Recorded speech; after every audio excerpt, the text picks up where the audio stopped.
Ever wondered if there's a life clock inside our bodies controlling our vitality? Today, we're going to talk about a key that might unlock this clock. It's called NAD+. Are you ready? Let's begin.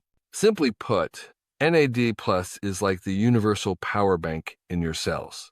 Not only does it convert the food we eat into energy, but it's also the activation signal for two elite forces of cells.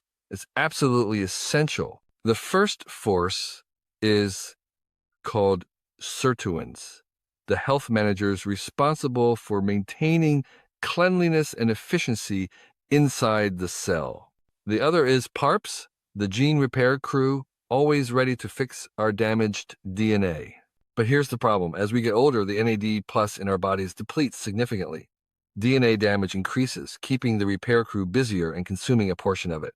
But the real big eater is something else entirely. This prime suspect is called CD38. You can think of it as a creature that's usually quiet, but once activated, it goes on a wild consumption spree. And what activates it is aging itself. Inside our bodies, there are zombie cells. They grow old but don't die, and they release inflammatory signals. These signals act like alarms, awakening CD38 and turning it into a black hole that devours NAD+, creating a vicious cycle. Now that we've identified the problem, how can we win this battle for NAD+? Scientists have come up with a three-pronged strategy, which we can understand quite vividly using the analogy of a sink. Strategy 1, increase the source. If the water is low, add more water. By supplementing with raw materials like NMN or NR, we enable our cells to produce more NAD+ themselves. This is currently the most popular method.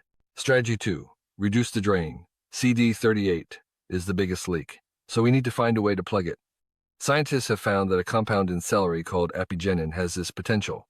Strategy 3, boost the rate. Besides adding water and plugging the leak, we can also turn the faucet up by activating the engine in our cells responsible for recycling and regenerating NAD+. We can make production more efficient. Of course, this exploration still has many interesting unsolved questions. For example, which is better, NMN or NR? What role do our little friends in the gut, the microbiome, play in all of this? These are all still under investigation. While we can't turn back time just yet, understanding NAD+ is like getting a maintenance manual for our life's clock. Science is helping us make the flame of vitality burn a little longer. Thanks for watching.